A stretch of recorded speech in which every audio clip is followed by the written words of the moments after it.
Hola chicos, buenas noches. Bienvenidos al quinto día de la Semana Internacional de Neumología. En esta 10ª ponencia vamos a abarcar el tema de enfermedad pulmonar obstructiva crónica, que también lo llegamos a conocer como EPOC, el cual estará a cargo del universitario Juan Carlos Hernández Balcázar, estudiante de Medicina Humana de 6º año, staff del Grupo CTO Perú y también staff de la Academia USAMEDIC. Puedes iniciar, Juan Carlos. Muchas gracias, Jocelyn. Chicos, buenas noches, perdón. Hoy vamos a ver un tema, lo que es con respecto a EPOC. Cuando nosotros hablamos de EPOC, muchachos, tenemos que saber que el diagnóstico diferencial importante que debemos tener en cuenta que es asma, pero un dato importante y etiológico con respecto a EPOC, recordemos que es clásico en pacientes mayores de 40 años.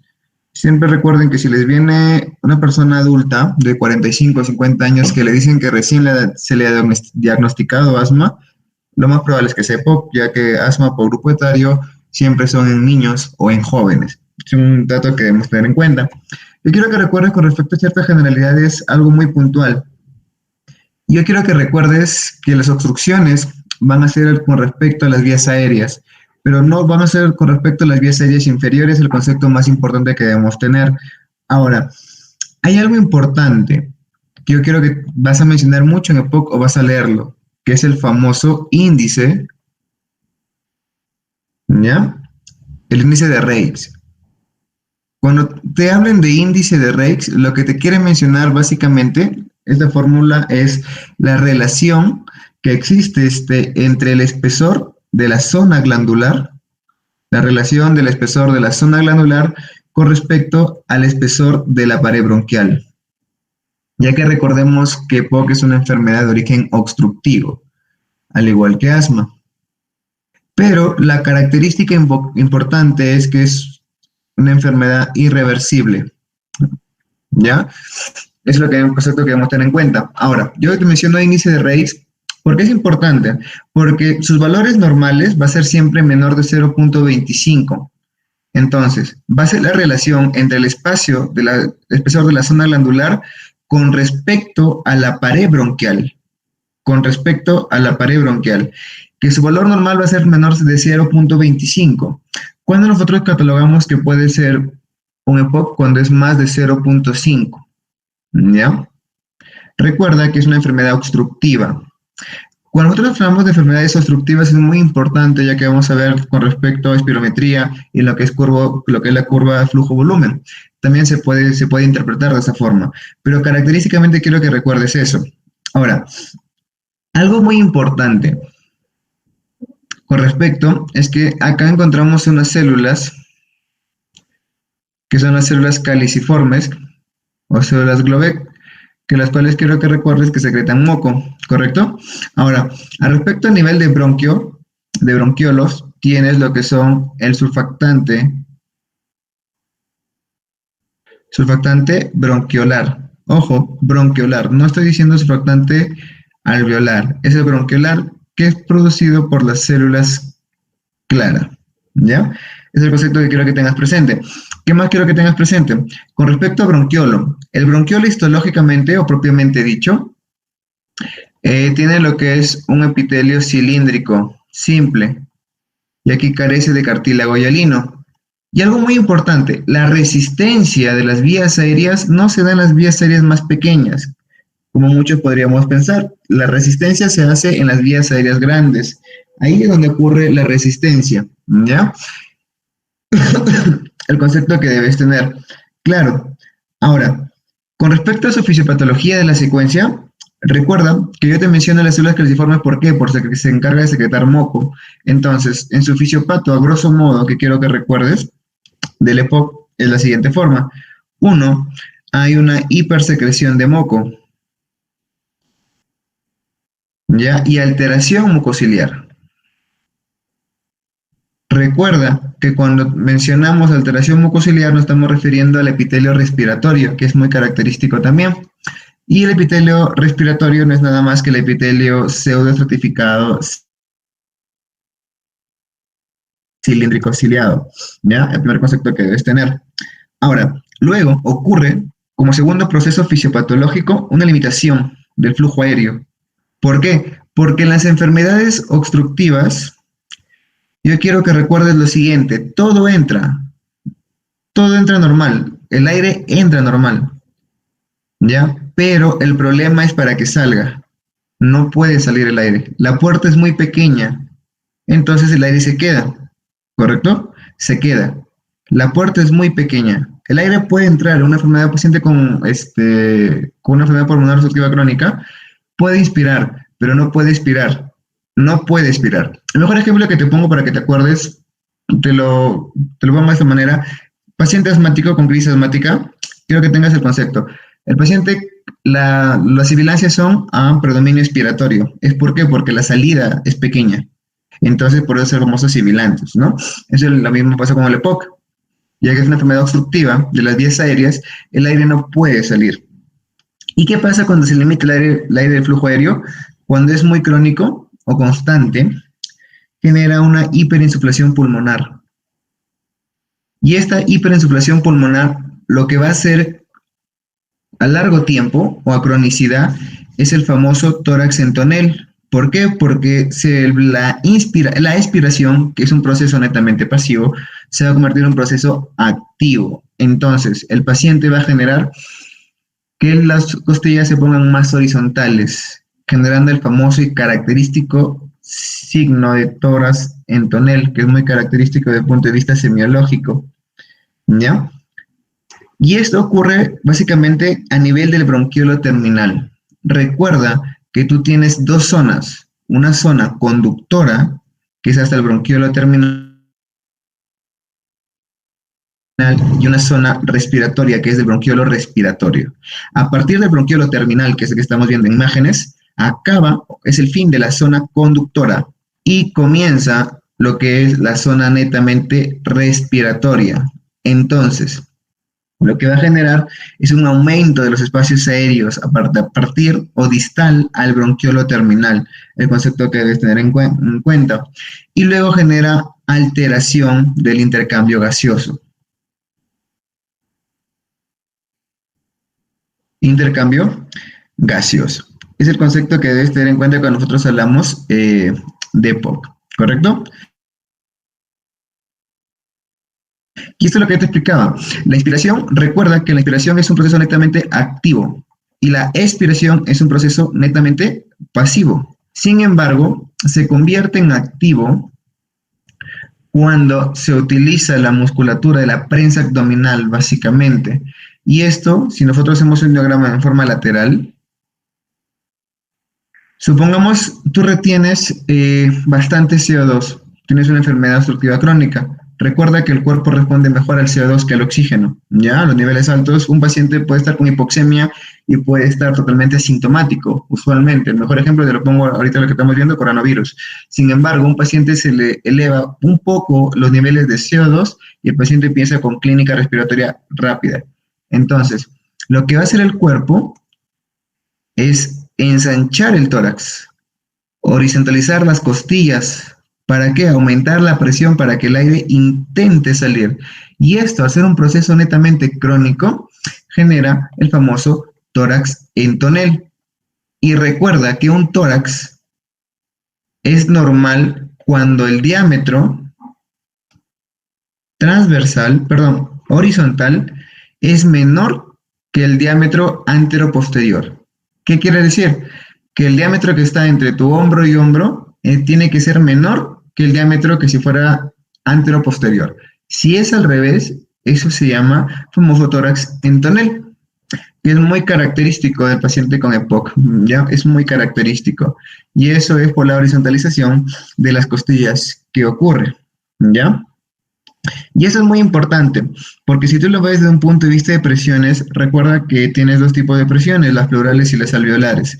Yo quiero que recuerdes lo siguiente, que nosotros partimos, este gráfico de Guyton, partimos desde 2.5 litros. ¿Qué quiere decir? Que esto es la capacidad residual funcional, que esto ya debes saberlo. Nosotros partimos desde ahí. Y si te das cuenta, sube de 2.5 hasta 3.0. ¿Qué quiere decir? Que en cada respiración normal es 0.5 litros, que esto es igual al volumen corriente, que es igual a 500 mililitros, o también llamado volumen tidal. Primer concepto que no quiero que te olvides. Segundo concepto, la presión pleural comienza desde el punto de vista negativo, desde -5 y se hace más negativo hasta -7.5 centímetros de agua. Y la presión alveolar comienza desde 0. En la inspiración se hace negativo, -1, y luego en la expiración se hace positiva. Y esta intrapleural vuelve a ser -5. Y si nosotros los separamos, y para que puedas entender el gráfico, es de la siguiente forma. Todo esto es la inspiración.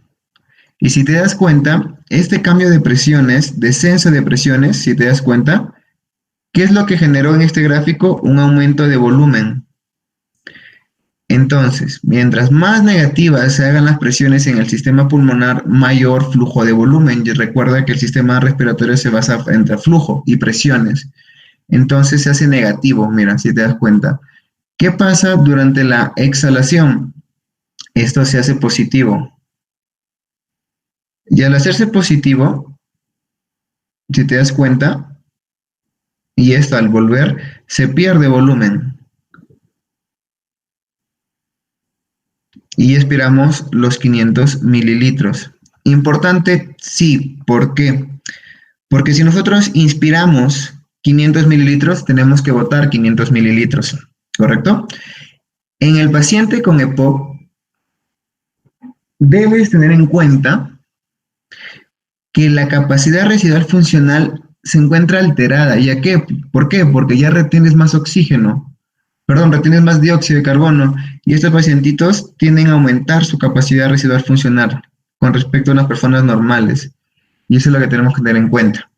Y esto explica por qué estos pacientes usualmente pueden estar hipoxémicos totalmente. Todo ese paciente con EPOC puede estar saturando 90, 88, 85 y va a estar totalmente tranquilo, pero si sus niveles de CO2 se alteran, porque están tan acostumbrados a hipoxemias crónicas, te genera clínica muy rápido. Y es una explicación también del por qué no se aplica oxígeno al 100% en un paciente con EPOC. Entonces, cuando te diga el diagnóstico de EPOC, el diagnóstico es netamente, su gol es netamente por espirometría, ¿ya? Tú no puedes hablar de una enfermedad obstructiva si no lo diagnosticas por espirometría, ¿ya? Es espirometría. Acá tienes dos conceptos importantes. Tienes una espirometría estática y tienes lo que es una espirometría dinámica. La estática es la que todos conocemos, la que siempre hemos visto en todos los libros de fisio, ¿ya? Pero la dinámica mete el factor tiempo, ¿ya? Queda el factor tiempo. A ver, chicos, me están diciendo que hay problemas con las diapositivas.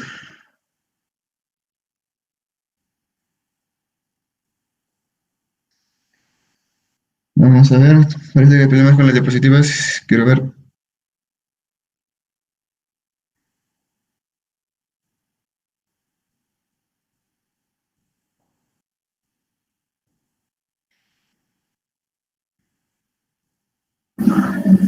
Ahora está bien, no me está pasando, sino que hace unos minutos se había quedado como congelado en la primera. De repente, si por ahí podría volver a repetir esa parte para los chicos, porque no se llegó a visualizar en YouTube. Ya. ¿Qué parte se congeló? ¿Esta? La anterior. Esa. A ver, una más.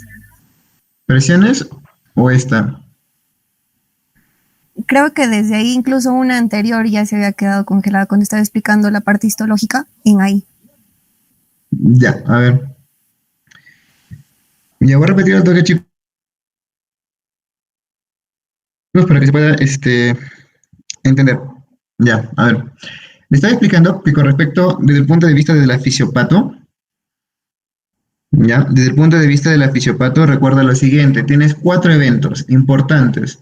Tienes lo que es la hiperinsuflación del moco y alteración mucociliar, ya. Tienes limitación del flujo aéreo. Tienes hiperinsuflación pulmonar, que esta hiperinsuflación pulmonar es lo que te genera el tórax en tonel, ¿ya? Y luego genera 4, alteración del intercambio gaseoso, concepto que no quiero que te olvides. Ahora, te estaba diciendo que la insuflación pulmonar es por alteración a nivel del bronquiolo terminal o distal a él. Y recuerda que tienes una zona conductora que termina en el bronquiolo terminal y una zona respiratoria que comienza desde el bronquiolo respiratorio. Y esto es lo que te estaba graficando. De zona conductora a zona respiratoria hay alteración. Y recuerda que en un paciente con EPOC el aire entra, pero el aire no puede salir. ¿Ya? Primer concepto. Segundo, te estaba diciendo que la ventilación es un proceso netamente, la inspiración es un proceso netamente activo. Sin embargo, quiero que recuerdes que la expiración es un proceso pasivo. ¿Ya? Es un proceso pasivo. Entonces, la inspiración es un proceso netamente activo y la inspiración es un proceso netamente pasivo. Se hace activo cuando es una inspiración forzada y esto es mediante musculatura, utilización de la musculatura de la prensa abdominal. Y yo te dibujo un tórax en forma lateral. Como estos pacientitos retienen grandes cantidades de desechos de CO2, lo que hace el cuerpo es intentar expulsarlo y genera una expiración forzada y que con el tiempo esto genera una horizontalización de las costillas, ¿ya? Que eso ocurre una inspiración forzada, pero genera una característica semiológica a la inspección estática, básicamente el aparato respiratorio, que es el tórax en tonel. ¿Y cómo tú defines un tórax en tonel? Cuando el diámetro anteroposterior es mayor que el horizontal. Me explico. Lo normal es que el diámetro de distancia que ocurre entre hombro a hombro sea menor que la distancia desde diámetro anteroposterior. Eso es lo normal. Si es al revés, es un tórax patológico. El famoso tórax en tonel. ¿Ya? Muy bien. Ahora, acá te explicaba con respecto a presiones. Mira, voy a borrarlo y te lo explico al toque. Quiero que entiendas lo siguiente, mira. Con respecto a presiones, como tú ya has visto fisiología respiratoria, vas a entenderme este concepto, mira. Nosotros partimos desde 2.5 litros, ¿cierto? Que es en promedio la capacidad residual funcional, ¿cierto? Si te das cuenta, de 2.5 sube a 3 litros de aire. Entonces, ¿cuánto ha aumentado? Ha aumentado 500 mililitros, que es igual a 0.5 litros. Y esto es igual a volumen corriente, o también llamado volumen tidal. Primer concepto. Segundo concepto, presiones. Recuerda que el sistema respiratorio se basa en presiones. ¿Ya? Se basa en presiones. Comienzas en menos 5, la presión pleural, y esta desciende hasta menos 7.5. Primer concepto. Segundo concepto. Tercero, la presión alveolar comienza en 0 y termina en menos 1. Y luego se hace positiva hasta más 1, la presión alveolar, y la presión pleural sigue siendo menos 5. Y esto genera un gradiente de volumen. Gradiente de presiones te genera un gradiente de volumen. Y es de la siguiente manera. Si te das cuenta, esto es la inspiración. Entonces, cuando se hace más negativo, de 0 pasó a menos 1 y de menos 5 pasó a menos 7.5, te das cuenta que hubo aumento de volumen. De 2.5 subió hasta 3 litros. Entonces, ¿qué quiere decir? Que en cada respiración correcta o normal hay ingreso de 500 mililitros. ¿Ya? Primer concepto. Segundo concepto, que en la expiración la presión se hace positiva y acá igual vuelve a su estado basal y al hacerse positiva se elimina aire. baja otra vez los 500 mililitros que has respirado. Y esto es importante, ¿por qué? Porque en los pacientes con EPOC, y es una pregunta de básicas que te pueden hacer, ¿qué capacidad vital, qué capacidad se encuentra alterada en el paciente con EPOC? La capacidad residual funcional, porque en estos pacientes la capacidad residual funcional aumenta. ¿Por qué? Porque no eliminan correctamente el aire. Es el primer concepto que debes tener en cuenta. ¿Cuál es la capacidad que se altera en un paciente con EPOC? La capacidad residual funcional. Ahora, yo te decía que el gol estándar es la espirometría, ¿ya? Todo diagnóstico de asma o de EPOC se hace mediante espirometría, no puede hacerlo de otra manera. Y bueno, el gráfico tienes dos tipos, la espirometría estática y la espirometría dinámica. La estática todo el mundo la conoce. La dinámica usas el factor tiempo y eso es lo único que tenemos que saber. ¿Por qué? Porque este gráfico de espirometría todos lo sabemos, ¿correcto? Respiramos, respiramos, respiramos, respiramos, respiramos y luego soltamos, soltamos, soltamos, soltamos. ¿No? Listo. Número 1. El acá, la arribita, es el PEF. ¿Qué es el PEF? El PEF, recuerda que es el flujo expiratorio máximo. Es cuando tú inspiras totalmente y jalas todo el aire, como se dice en criollo, jalas todo el aire que tienes y vas a empezar a expirar. Es el flujo expiratorio máximo. Luego tienes un segundo concepto en esta espirometría. Juanca, ¿tengo que saberme esto? Sí, porque tienes que saberlo de memoria. Porque te van a preguntar. Luego tienes un segundo concepto, lo de acá, la capacidad vital.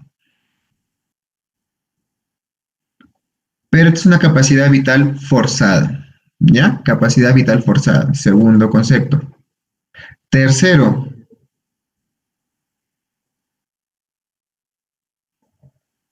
tienes acá, mira, vamos a dibujar acá, esto, ¿ya? Que a grosso modo te voy a decir que simplemente es el BEF1, ¿ya? El BEF1 no es nada más que el volumen, ¿ya? Expiratorio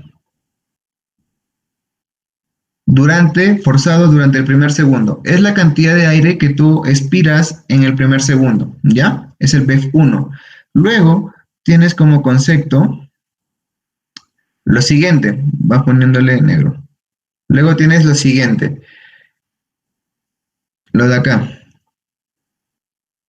Que esto, escucha bien, es el FEF. Ojo, FEF, no es BEF. FEF 25, 75%. ¿Ya? Que es el flujo expiratorio medio. Es el flujo expiratorio medio. ¿Ya? Juanca, ¿qué me sirve esto? Mucho. ¿Por qué? Porque acá tienes un índice, ya que te van a mencionar. El índice de Tifenov, que su valor normal va a ser entre 80 a 100%. Juanca, ¿cómo se saca el índice? El índice se saca de la siguiente manera. Es cuando tú divides el BEF1 entre la capacidad vital forzada. En valores normales es mayor del 80%. Primer concepto. Y índice de Tifenov. ¿Ya? Valores normales es mayor del 80%. Segundo concepto que quiero que tengas presentes en este caso. Mira, tú tienes dos tipos de enfermedades que vas a hablar. Enfermedades obstructivas y enfermedades restrictivas. Las obstructivas, clásico, asma y EPOC. Las restrictivas, tienes, por ejemplo, los EPIC, enfermedades pulmonares intersticiales difusas, tienes lo que son la obesidad, el gran ejemplo, tienes lo que es miastenia gravis, Guillain-Barré, etc. Esas son enfermedades restrictivas. Y eso se va a hacer según la espirometría. ¿Por qué? Porque cuando tú hablas de enfermedades restrictivas y obstructivas, cuando tienes el siguiente valor. De obstructivas es sencillo. Es cuando el BEF1 sobre la capacidad vital forzada es menor del 80%.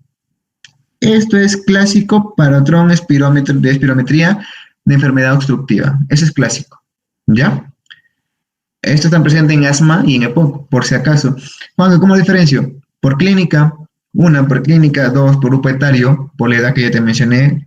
EPOC piensa en pacientes adultos mayores y asma piensa en niños, ¿ya? Y luego también por otras pruebas de espirometría que vamos a ver posteriormente. Y la restrictiva y la enfermedad restrictiva, ¿ya? Es cuando tienes un BEF1 sobre capacidad vital forzada mayor de 80, Juanca, entonces es normal, porque eso es normal, ya listo, pero más una capacidad vital forzada disminuida. Eso es un patrón restrictivo. El BEF1 con la capacidad vital forzada mayor de 80, esa normal, pero la capacidad vital forzada disminuida. En cambio, un patrón obstructivo es un BEF1 sobre capacidad vital forzada menor del 80%, ¿ya?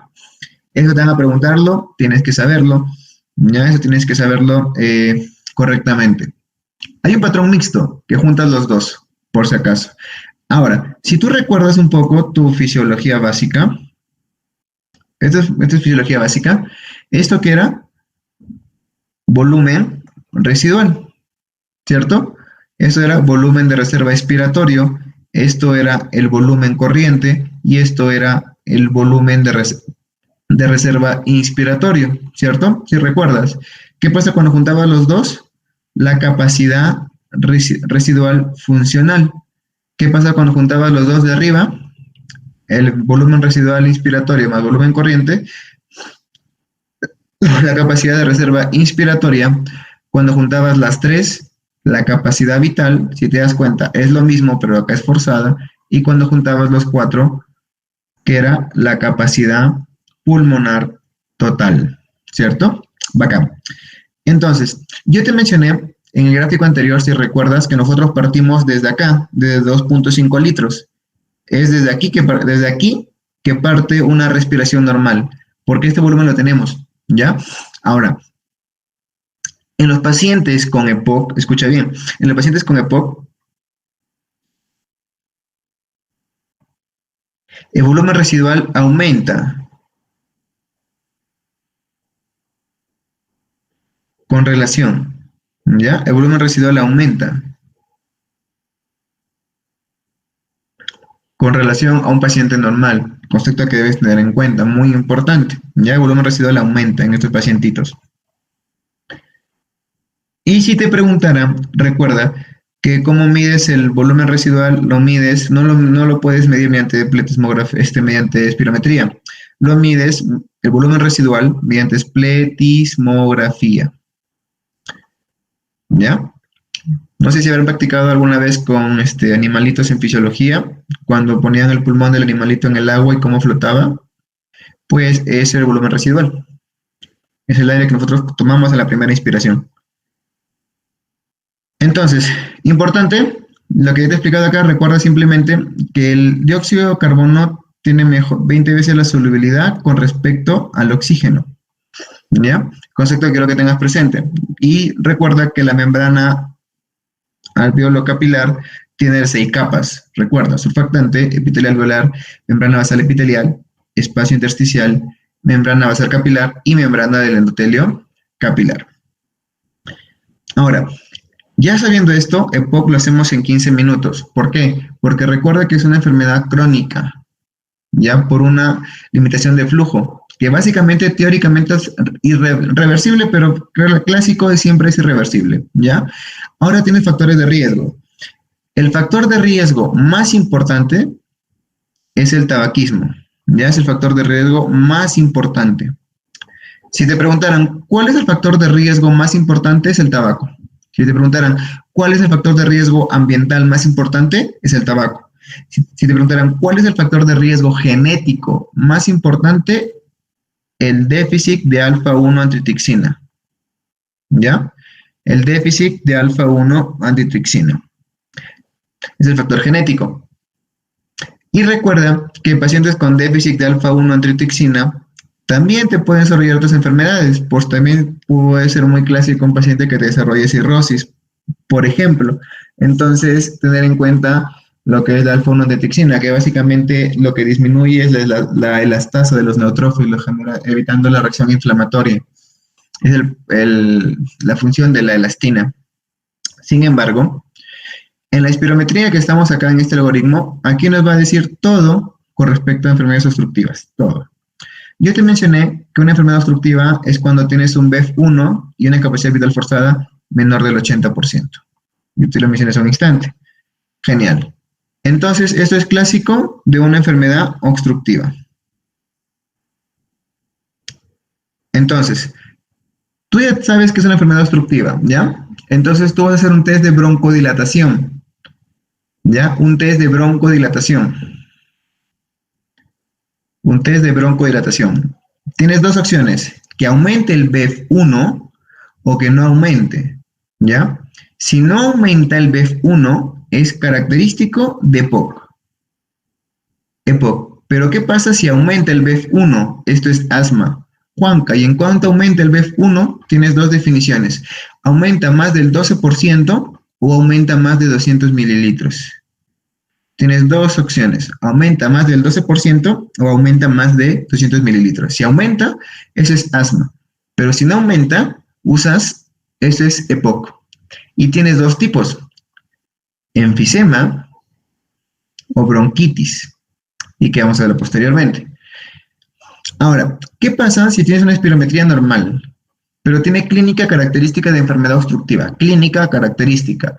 Tú usas el test de metacolina, que es el de acá. Y ojo, el test de metacolina no es para diagnosticar enfermedades obstructivas, es para ver la hiperrespuesta bronquial. ¿Ya? Test de metacolina o test de ejercicio, cualquiera de los dos. Recuerda que el test de metacolina es para ver hiperrespuesta bronquial, por si acaso. Entonces, si con el test de metacolina el BEF1 disminuye un 20%, eso es asma. Pero si no responde, es normal. Ya no es EPOC, es normal. Recuerda, una vez más, el test de metacolina es para hiperrespuesta bronquial. O el ejercicio también puede aplicarse. Si el BEF1 disminuye menos del 20%, es asma. Y esto es cuando te dice capacidad vital forzada disminuida, que es característica de enfermedades restrictivas. Pues no, acá tienes obesidad, tienes, no sé, miastenia gravis, tienes Guillain-Barré, tienes EPIC, etc. ¿Ya? Muy bien. La clínica característica, tienes lo que es disnea, sibilancia y tos. Es la famosa triada característica del asma, que también te mencionan, pero es muy inespecífica.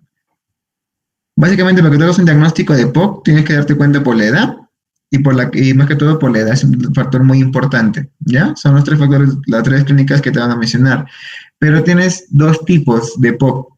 Tienes lo que es la bronquitis crónica y el enfisema. El característico es bronquitis, ¿ya? Es paciente característico, paciente obeso, sedentario, fumador. ¿Ya? Es característico. Paciente obeso, sedentario, fumador. Eso es el paciente característico de bronquitis crónica, que es la más frecuente incluso. Luego tienes que te da la fascia botagada, por si acaso, ¿ya? Te da una fascia azulada, perdón. Ahora, en el enfisema es el paciente que te da un tinte color rosa. Ya el paciente enfisematoso es un paciente totalmente delgado, ¿ya? Es totalmente delgado. Entonces, ¿cuál es la clínica que quiero que recuerdes con respecto a estos pacientitos? Con respecto a bronquitis y con respecto a enfisema. Con respecto a bronquitis, hay muchas diferencias, ¿ya? Pero yo quiero que recuerdes las siguientes. 4 nada más. Quiero que recuerdes 4. Solo quiero que recuerdes 4. En el paciente bronquítico, ¿ya? Tiene un ámbito pícnico. En el enfisematoso, asténico. Paciente muy delgado. Primer concepto. En el paciente con enfisema, la disnea es muy grave. Grave disnea. En cambio, en el bronquítico es leve. disnea. Son 4 parámetros que quiero que te acuerdes, solo cuatro. Leve disnea. La producción de esputo en el bronquítico es escaso esputo, escaso expectoración. En cambio, en el enfisемatoso, abundante expectoración. ¿Ya? Son 4 conceptos que quiero que recuerdes. ¿Ya? Muy bien. Ahora, la adquisición de la tos en el paciente. En el paciente, ¿correcto? Uy, perdón, tuve un laxus. Acá, me confundí. Con respecto a la expectoración, lo siento, laxus. Ya, en el paciente con enfisema, ¿ya? El paciente con enfisema, la expectoración es escasa, escasa expectoración. Y acá es abundante expectoración. Lo siento, tuve un laxus. ¿Ya? Muy bien. Ahora,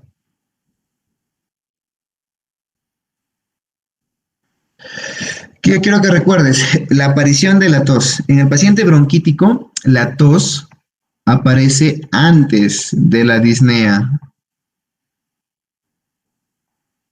En cambio, en el enfisемatoso, la tos aparece después de la disnea. ¿Cuál es el más frecuente? El bronquítico. Ya, este es el más característico, es el más frecuente. Ya, recuerda, bronquítico, pícnico, leve disnea. ¿Ya? Abundante expectoración, la tos antes de la disnea, y el enfisемatoso asténico, grave disnea, escasa expectoración y tos después de la disnea. ¿Ya? El concepto que no quiero que te olvides. Ahora, tenemos tipos, ¿ya? De enfisemas, que no quiero que te olvides. Tienes 2 tipos, el centro lobulillar, el parasectal y el panacinar. ¿Ya? Con respecto al centro lobulillar, recuerda lo siguiente. Con respecto al centro lobulillar, recuerda lo siguiente. Es cuando básicamente es todo vacino, se afecta todo vacino de forma uniforme. Primer concepto. Segundo, este tipo de enfisema se da por el desarrollo del tabaco. Es el más importante que quiero que recuerdas, el tabaco. ¿Cuál es el enfisema relacionado al tabaco? El centro lobulillar. Ahora, con respecto al parasectal. Recuerda lo siguiente. Es distal del lobulillo, ¿ya? O de la sina, mejor dicho. Ahora, esto es frecuente en jóvenes. ¿Correcto? Y recuerda que se asocia a neumotórax espontáneo. Si te dicen paciente que viene paciente joven con antecedente de EPOC, ¿ya? Un paciente con EPOC desarrolla un neumotórax espontáneo, ¿cuál es tipo de enfisema relacionado al parasectal? Ojo, por la ruptura de bolas subpleurales. Y el panacinar, ya que es todo, panacinar, es cuando se relaciona con el déficit de alfa-1 antitrixina. Este tipo de enfisema, ¿correcto? Este tipo de enfisema. Muy bien, ya hemos visto cómo es la clínica, cómo es tipo de enfisema, para tener en cuenta los conceptos, ¿ya? Ahora, el diagnóstico, yo ya te mencioné que el diagnóstico mediante espirometría. Y aquí está el cuadrito que te mencionaba con respecto a las diferencias entre el soplador rosado, que es el paciente enfisematoso característico, y el bronquítico crónico. Recuerda, disnea progresiva durante años, tos escasa o ausente, ¿ya? Hiperextensión torácica importante. Ausencia de cianosis. El paciente con bronquitis tiene cianosis muy frecuente, muy marcada, tos frecuente con expectoración.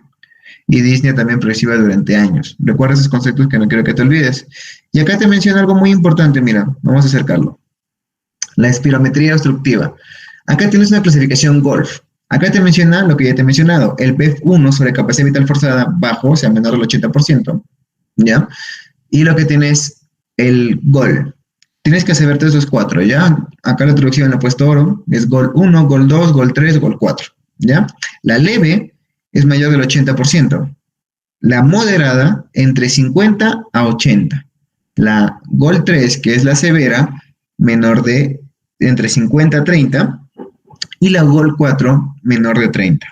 No te olvides, GOL 1, mayor de 80, GOL 2, 50-80, GOL 3, 30-50, GOL 4, menor de 30%. No te olvides de eso. Y acá también te menciona que la pletismografía corporal para evaluar volúmenes pulmonares no es necesaria, excepto en pacientes con espirometría baja, menor del 80%, ya que la pletismografía te mide el volumen residual, ¿ya? La radiografía de tórax no es muy indicado, ya que no es muy específico, en realidad no te voy a decir si dice poco o no, en realidad, algo que debes tener en cuenta, ¿ya? Muy bien, ahora, con respecto al tratamiento del paciente con EPOC, quiero que veas dos cosas importantes. Tienes esta escala de la disnea del Consejo de Investigación Médica, el famoso MRC, que tienes que aprendértelo. Pero muy aparte de los grados, que es 0, 1, 2, 3, 4, es cómo vas a dar el tratamiento. Me explico. Porque tú vas a medir los famosos CAC, ¿ya? Que según ellos va a dar un pronóstico al momento de tu tratamiento. Es el concepto que debes tener en cuenta. Ahora, con respecto a la disnea, ¿ya? ¿Qué te quiere decir esto? Te quiere decir de la siguiente manera. Tienes el grado 0, que te menciona que solamente el paciente se queda sin aliento con ejercicio extenuante, y vamos a acercarlo. El grado 0, solo me quedo sin aliento con ejercicio extenuante. La disnea tipo 1 es simplemente cuando el paciente tiene disnea al andar deprisa o en llano, o cuando tiene que subir una pendiente, ya una pequeña colina. Ahí es la tipo 1. La tipo 2 es cuando tiene disnea en terreno llano. Camina más despacio que la persona de su misma edad, debido a que le falta el aire, pues en términos criollos. La disnea grado 3 es cuando el paciente se detiene para respirar después de caminar 100 metros. Y la disnea 4 es cuando el paciente no quiere salir de casa, ya que la disnea le impide, ¿ya? Y aparece la disnea con actividades como vestirse o descambiarse. Luego tienes unas categorías que te mencionaba acá, con respecto a los CAC. Acá tienes 4 categorías que quiero que tengas presentes, que son las que están acá, pero te las voy a resumir en un grafiquito para que se pueda entender mejor. Mira. Tienes una categoría A, tienes una categoría B,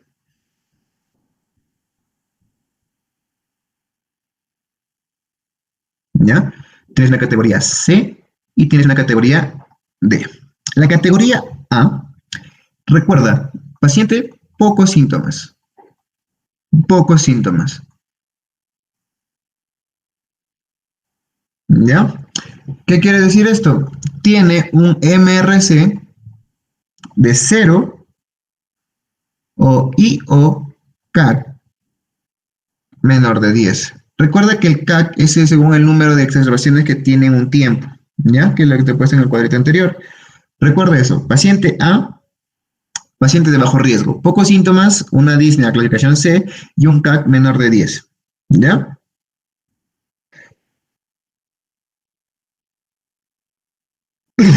Y lo que básicamente tiene en promedio entre 0 a un tipo 0 y a una vez de agudizaciones en el año, ¿ya? Que no hayan requerido no hospitalización. El B. La categoría B son pacientes ya sintomáticos. Son pacientes sintomáticos. Recuerda, paciente B es un MRC ya 2 o un CAC mayor de 10. ¿Qué más? De 0 a una crisis de agudizaciones en el año, pero igual, no han querido hospitalización. Entonces, ¿cómo diferencias el A y el B? Básicamente por el MRC. En el A es 0 y menor de 10, y en el B es 2 y mayor de 10, porque ambos son de 0 a 1 y que no han querido hospitalización. La categoría C, pacientes, escucha bien, pacientes con pocos síntomas. Otra vez, Juanca, sí, pacientes con pocos síntomas. Un MRC de 0 a 1 y un CAC menor de 10. Juanca, lo mismo que la A. Sí, pero mira, escucha. Pero tiene un alto riesgo de agudizarse. ¿Qué quiere decir? 2 agudizaciones en el año. 2. O ya ha habido una hospitalización. ¿Me entendiste? El C es pocos síntomas, igual, ¿eh? El MRC de 0 a 1 y un CAC menor de 10. Es lo mismo que acá, ¿sí o no? Que la A. Pero que haya tenido 2 agudizaciones y que ésta sí ha querido, o al menos una haya querido hospitalizarse. Y el de pacientes igual, muy sintomáticos, ¿ya? Tienes un MRC de 2 y o CAC de 10, mayor de 10, ¿ya? Que han tenido 2 agudizaciones y que una haya querido hospitalizarse. Si te das cuenta, es lo mismo. Yo para no olvidarme, yo siempre digo AC y BD. Es lo mismo. Si te das cuenta, es lo mismo. Juan, ¿en qué es lo mismo? En el MRC. Es básicamente lo mismo. Porque la A es poco sintomático, MRC de 0 y CAC menor de 10, hasta ahí. El C es igual, poco sintomático, MRC de 0 a 1 y CAC menor de 10, lo mismo. Pero la única diferencia es que en el A ha sido hasta máximo una crisis y no se ha hospitalizado. En cambio, en el C han habido dos crisis o una se ha hospitalizado. En cambio, el B con el D, igual, ambos muy sintomáticos, el MRC es el mismo y el CAC es el mismo, pero las crisis o las agudizaciones han sido diferentes. Este es de 0 a 1 y este es de 2. Igual, una ha querido hospitalizarse. Yo me la aprendo así y me ha funcionado. Ya, chicos, eso es con respecto a la categoría. Y ahora, con respecto al tratamiento que tú vas a dar en estos pacientitos, ¿ya? Va a depender mucho. Porque aquí, según la categoría que tú le hayas dado, vas a darle si es tratamiento A, tratamiento B, tratamiento C o tratamiento D. Pero en general, el tratamiento del EPOC es muy extenso, no solamente es farmacológico, es un tratamiento no farmacológico con farmacológico. ¿Ya? Es lo que debes tener en cuenta. Entonces, si te preguntan de la siguiente manera, tienes el tratamiento, y ya con esto terminamos, muchachos. Tienes el tratamiento. Escucha, tienes varias posibilidades terapéuticas. Correcto. Tienes el tratamiento que se va desde un punto de vista no farmacológico y tienes un tratamiento farmacológico. ¿Nos interesa cuál, Juanca? Ambos. El no farmacológico, importantísimo. No farmacológico. El más importante, y es el que ha demostrado mejorar la supervivencia, por si acaso, ¿ya? Y el más eficaz, ojo, ¿cuál es el tratamiento más eficaz para el EPOC? La terapéutica más importante, abandono de tabaco. Por si acaso, no es el farmacológico, porque recuerda, el tratamiento farmacológico básicamente son de rescate o mantenimiento, no mejoran la sobrevida, por si acaso. Abandono de tabaco es el tratamiento más eficaz y más importante, por si acaso, es un tratamiento no farmacológico. 2, tienes lo que es rehabilitación pulmonar. Rehabilitación pulmonar. ¿Ya? Mejora los síntomas. Pero no ha demostrado mejor supervivencia. En cambio, el abandono de tabaco, obviamente que sí. ¿Ya? Ahora, 3, oxigenoterapia. Importante, oxigenoterapia a domicilio. Esta oxigenoterapia también mejora la sobrevida del paciente. El tabaco y la oxigenoterapia a domicilio mejora la sobrevida del paciente, ¿ya? que se tiene que administrar ¿cuánto tiempo? Un tiempo mínimo de 15 horas al día. Ya de 15 horas al día. Ahora, un dato importante que debes tener, que en pacientes que tengan una hipoxemia crónica, pero que sean pacientes en reposo, la oxigenoterapia que se dé a largo plazo sí ha demostrado mejor aumentar la sobrevida, por si acaso. ¿Ya? Ahora, ¿cuáles son las condiciones para dar oxigenoterapia? 1. Si la presión arterial de oxígeno es menor de 55 milímetros de mercurio o si la saturación de oxígeno es menor del 88%. Das tratamiento. ¿Ya? Si la presión arterial de oxígeno en reposo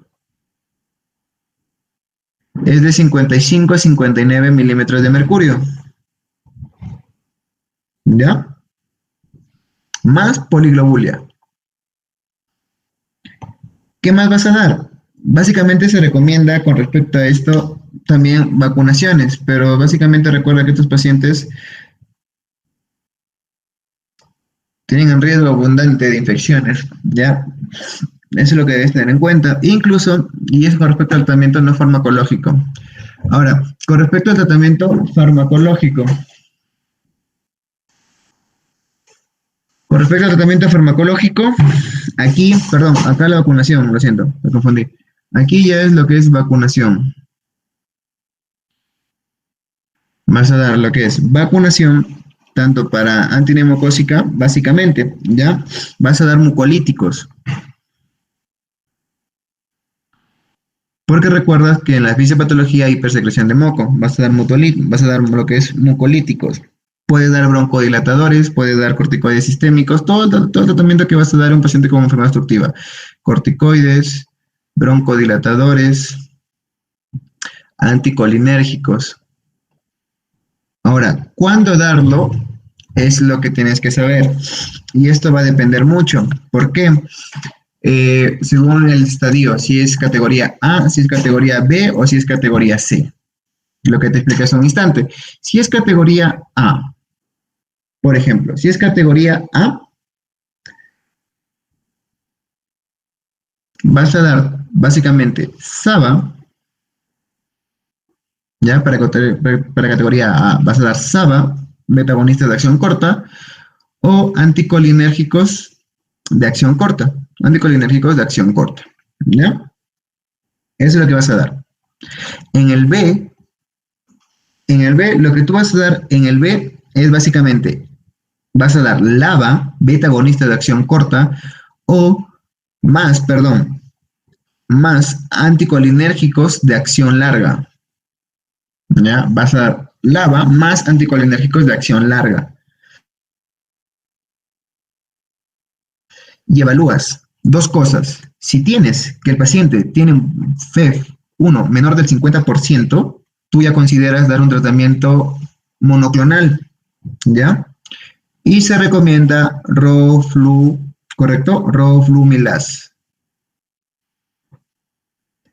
Y considerar antibióticos, básicamente macrólidos, ¿ya? Macrólidos, por el riesgo de infecciones que van a tener estos pacientitos, ¿ya? Es lo que tienes que dar, más, escucha bien, estos dos, más corticoides inhalados. En la clasificación C de estos pacientitos, perdón, esta es la de, lo siento, su laxus, esta es la de, chicos, esta es la de, lo siento, ¿ya? Con respecto a la C, tú vas a dar simplemente lo siguiente, vas a dar anticolinérgicos de acción larga, ¿ya? Más menos asociado a LABA.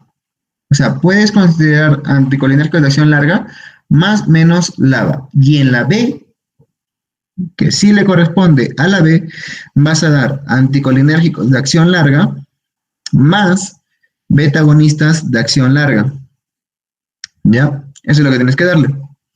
Entonces, en el D sí vas a darle todo el cóctel. LABA más anticolinérgicos más corticoides inhalados. En cambio, en el C vas a darle anticolinérgicos de acción larga más menos LABA y considera, si son síntomas persistentes, corticoides inhalados.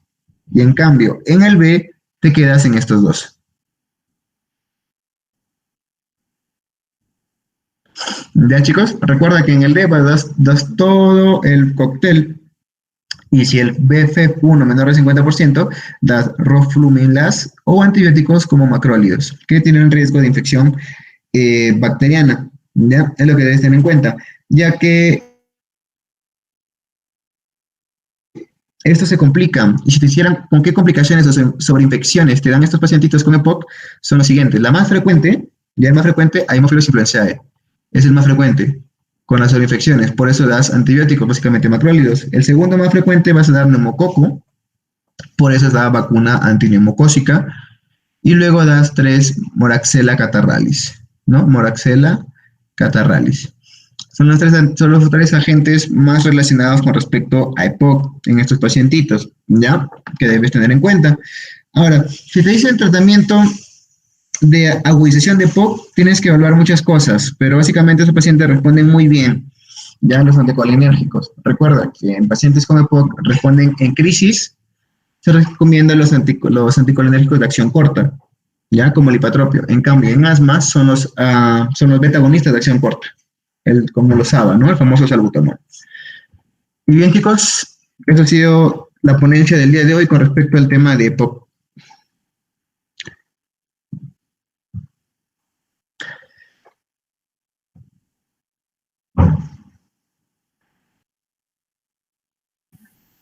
Genial. Muchas gracias por tu ponencia, Juan Carlos. A nombre de Sociemdac te agradecemos tu ponencia brindada y esperamos contar con tu apoyo para próximas ponencias. Y nuevamente, muchas gracias. A ti, Jocelyn, por la oportunidad de seguir participando con ustedes, chicos. ¿Te parece si esperamos que los chicos puedan realizar sus preguntas? Les vamos a dar, chicos, 2 minutos y mientras tanto yo te voy pasando si realizan las preguntas o no. ¿Te parece? Claro, no hay problema. Muy bien. Chicos, pueden ir realizando sus preguntas si es que tienen alguna duda, alguna pregunta que realizar al ponente. Solamente pueden dejarlo en el chat de YouTube y los vamos a estar leyendo. Tienen 2 minutos, chicos, por favor.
Bien, hasta el momento hay 2 preguntas, te las voy a ir leyendo. La primera nos dice, perdón, no había escuchado el término paciente pícnico y ¿me puede decir a qué se refiere? Ya, el paciente pícnico es el paciente obeso, básicamente. Por eso el paciente asténico es característico del enfisema y el paciente con bronquitis, el paciente pícnico, paciente obeso sedentario, es el paciente característico.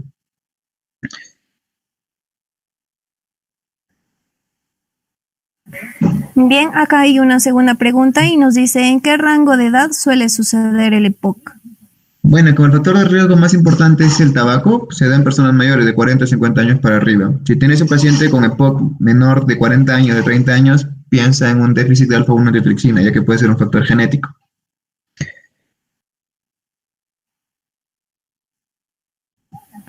Excelente. Al parecer no hay ninguna pregunta más, no están realizando más preguntas, todo claro. Más bien, muchas gracias nuevamente por tu ponencia, muy didáctico, muy bonito. A ti, Jocelyn. Hasta luego, chicos. Nos vemos en una próxima oportunidad. Hasta luego.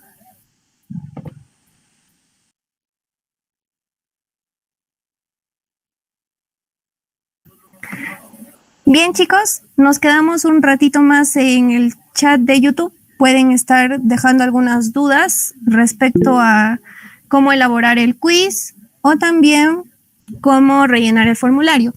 En este momento les voy a compartir sobre cómo pueden ustedes rellenar el formulario para que puedan tener un poquito más en cuenta si es que tuvieran alguna duda.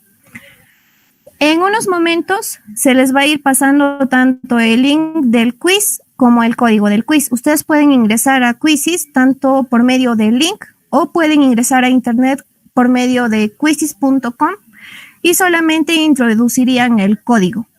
Una vez que ustedes ingresan al quiz, van a ingresar pues a la sala de espera y ahí es importante, chicos, que puedan colocar tanto sus nombres y apellidos completos.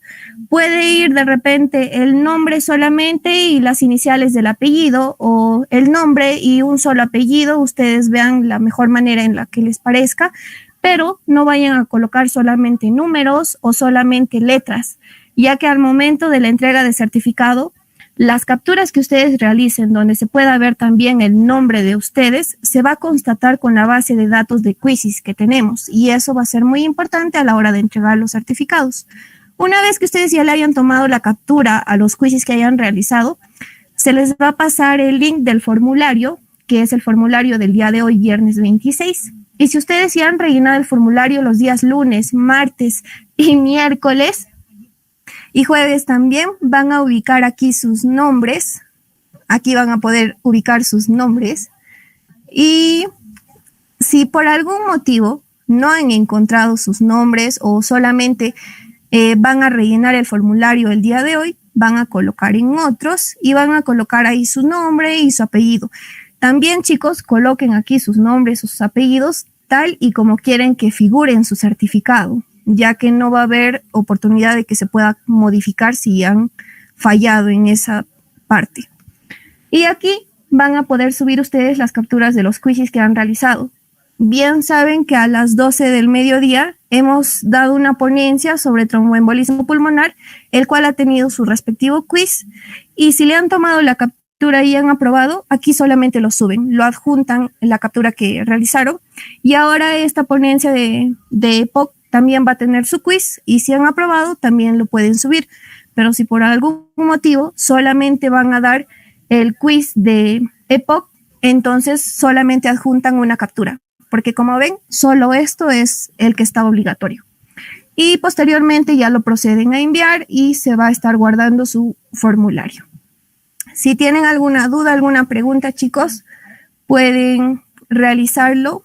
Vamos a estar respondiendo si tienen algo que preguntar, chicos.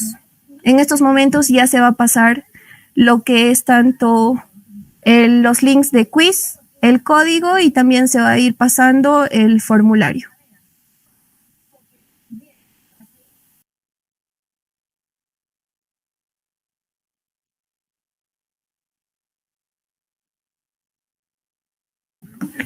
Chicos, también es importante recalcarles que para que ustedes puedan recibir su certificado al término de la semana de neumología, tienen que haber aprobado 8 de los 14 quizzes que en total se va a llegar a dar. Y para que un quiz se considere como aprobado, van a ser 10 preguntas, de las cuales ustedes deben haber respondido de manera correcta 6 de las 10 o más, si es que pudieran. Y respecto a eso, se les va a ir entregando su certificado al término de la semana de neumología. Y también recuerden, chicos, como son 10 preguntas, 3 minutos por cada pregunta, van a tener media hora para resolver el quiz. Se va a aperturar el quiz dentro de unos 5 minutos y tengan en cuenta el tiempo límite para resolver. Y muchos éxitos a todos, chicos. Nuevamente, si es que tienen alguna duda, realícenlo. Y si es que no tuvieran alguna duda, chicos, muchas gracias por haber asistido a esta 10ª ponencia de EPOC. En nombre de SOCIEMDAC, les agradecemos nuevamente su participación y, chicos, les hacemos recordar también que el día de mañana vamos a tener más ponencias, una a las 3 de la tarde sobre enfermedades pleurales y otra a las 7 de la noche sobre hallazgos imagenológicos en COVID-19. Participen, chicos. Van a estar muy interesantes las ponencias.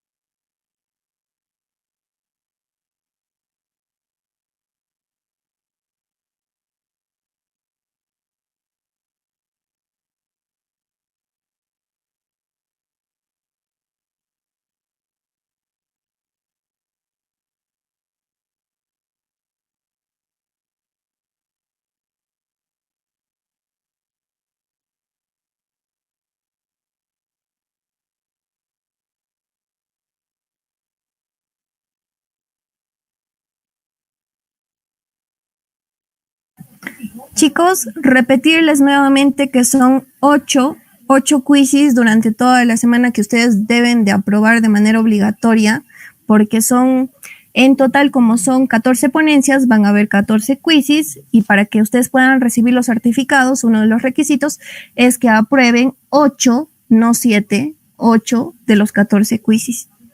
Así que muchos éxitos a todos, chicos.